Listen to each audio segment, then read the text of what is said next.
Welcome back to the All Ball Podcast, where it is all ball all the time. You are here with your host, Sean and Isaiah. As always, this is episode number 47, and today we're going to be talking about the 2022 NBA Draft and our reactions to not only our picks, the Rockets picks, but everyone else's picks. Who won, who lost. But before all that, of course, how we start every episode. Isaiah, how are you feeling today, man? I hate to say it, but I'm hurt. I'm a little hurt. And why is that? Because, like a lot of people, I really wish that we had that number one pick. Because I wanted, as much as I know that he doesn't solve the problems that we have as a team, I wanted Paolo to suit up in a Rockets jersey. I wanted it so bad. You know, I had kind of bought into the Paolo thing. It had been all over Twitter. And I was convinced that the three first picks were going to be Jabari, Chet, Paolo in that order. And it shocked me when the Magic took Paolo first. But that does not mean that I'm not happy with Jabari. I'm very happy with Jabari Smith still. Yeah, don't get me wrong. Let me not say that I don't mean that I'm upset with the pick we got. I'm upset with what we didn't. Like, I wish there was a way we could have got them both. And I know that doesn't even sound like it makes sense.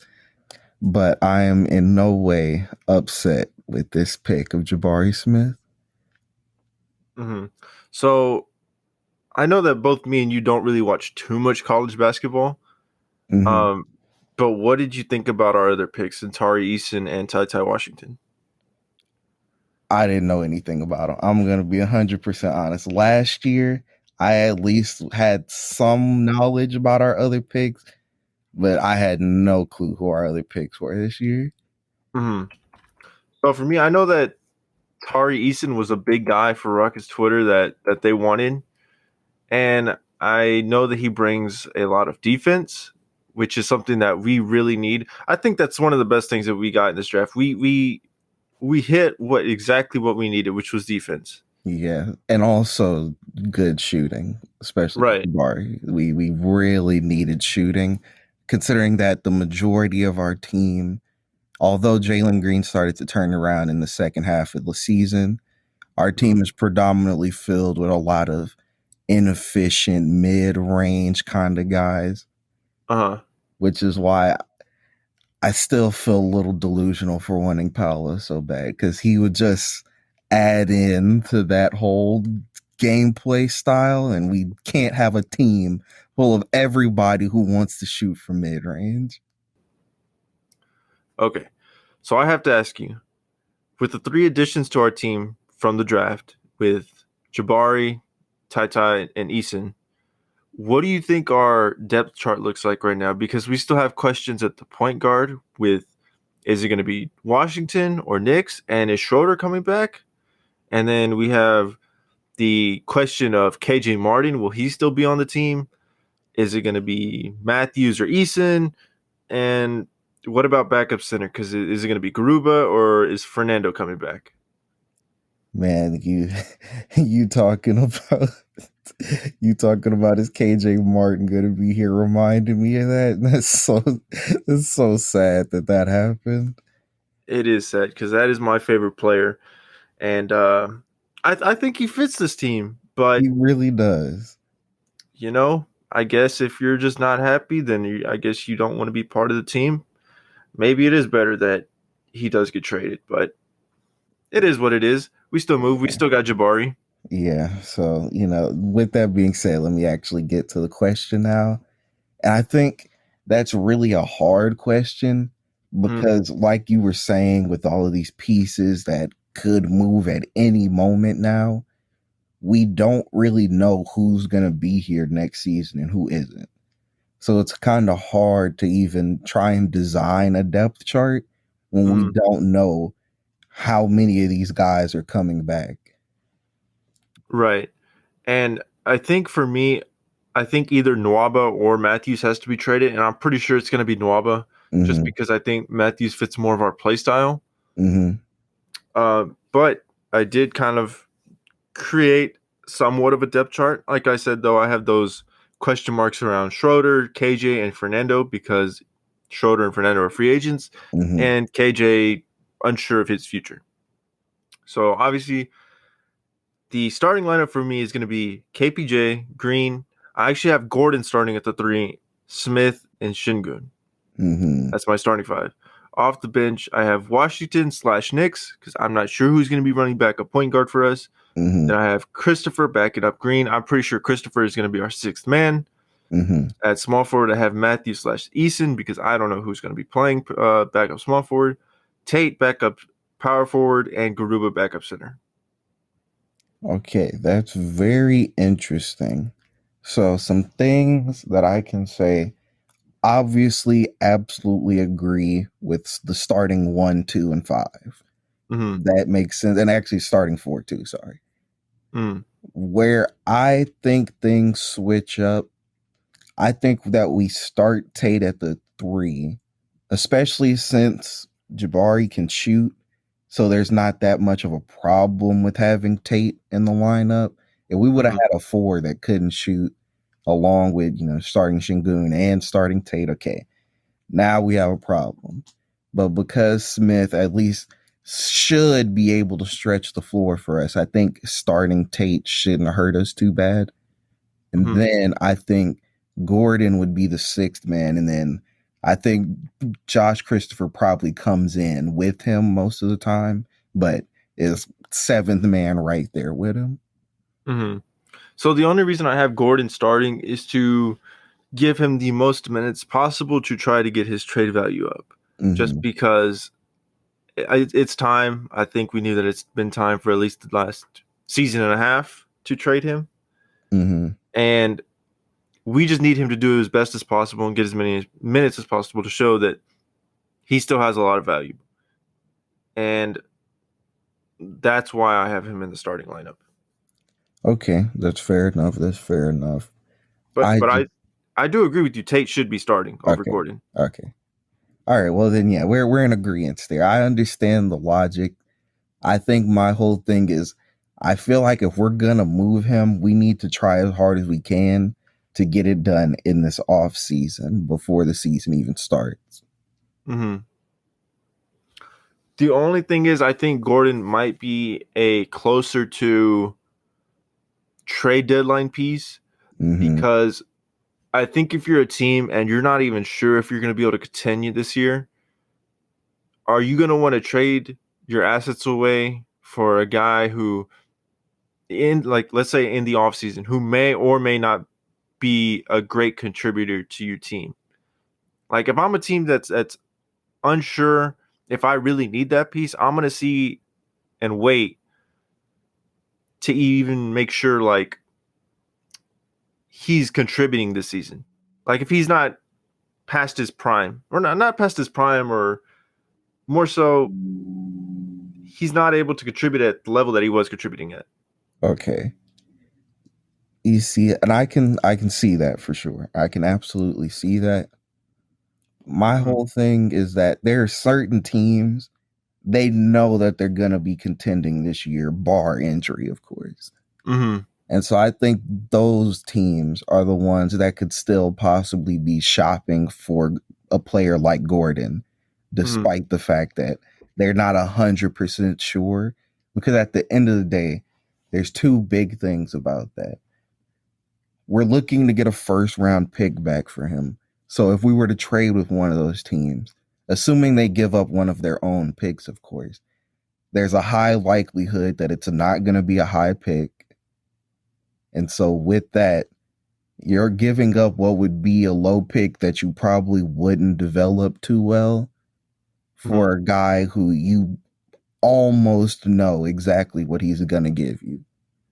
Right. Oh, that's understandable too. Like I said, though, like a team maybe like the Hornets or something.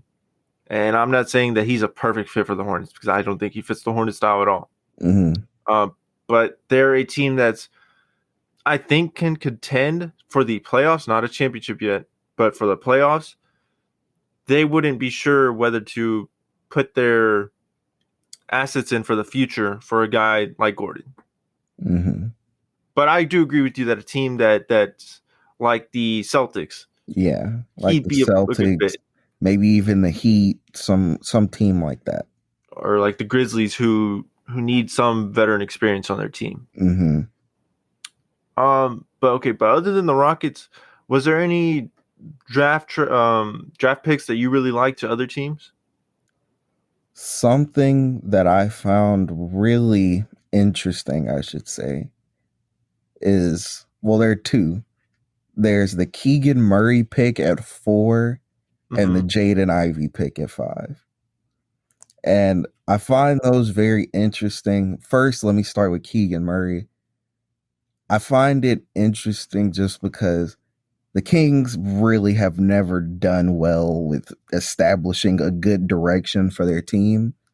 And what I saw about Keegan Murray before the draft is that he was classified as the most NBA ready player. And so my whole thing is, what does that do for the Kings? How does that translate to something for them?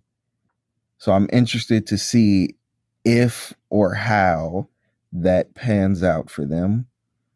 And then the Jaden Ivey pick is interesting because they just drafted Cade last year. So I wonder how they're going to make Jaden Ivey fit alongside him. For the Kings situation, if I'm trying to make any sense of it, I think that because, like you said, he's one of the most NBA ready players, they're trying to get him into the timeline of Sabonis and Fox. Okay. That's if I'm trying to make any sense of it, which it barely still makes any. For the Pistons, I like the Jaden Ivey pick. I think it allows someone to take the ball out of Cade's hands when he needs to. And I think that Saddiq Bey could be a good 3, so I don't really think they needed another wing like Dieng or something. And I don't think there was another good 4 up until later in the draft. So I think that the Jaden Ivey pick was good. Yeah, I think that the Murray pick really just hurt him because I think that had the Kings taken Ivey, them taking Murray would have been perfect considering that they just got rid of Jeremy Grant. And for me, it feels like another his name slipped my mind. Not the guy they drafted last year, the Kings, the guard, the defensive guard. Oh, Davion Mitchell. Davion Mitchell, yes. It feels like another situation like that. Where it's like you don't really need that. Why you need to draft best available if you're going to be picking at 4. Yeah, but the Kings will be the Kings. Like, yes, Keegan Murray is like good. I'm sure he could be better than Chimezie Metu. But you don't really need that. That's what I'm trying to say. The Kings just disregard everything they need and just stick to their terrible scouting. The Kings just go into the draft and they just throw a dart at the draft board. Whoever hits is who they take. They look at the list of their priorities and they say, whatever's at the bottom of the list, let's go with that. They don't even they don't even scout players beforehand or anything. When they go on the clock at the draft, they throw that dart. And if the guy that they land on is already taken, they just keep throwing until the 5 minutes is up. It sounds very much like the Kings. But I do want to talk about the Knicks too. Man, I don't. The Knicks, y'all are on the same boat. I have to roast y'all a little bit. y'all drafted Yang, traded him to OKC, and then just did, I don't know, a bunch of different moves. Y'all traded Kemba to, I think it was the Pistons? Yeah. And I don't know what they got back, but trying to remember, go back to draft night, it just felt like none of those moves made sense.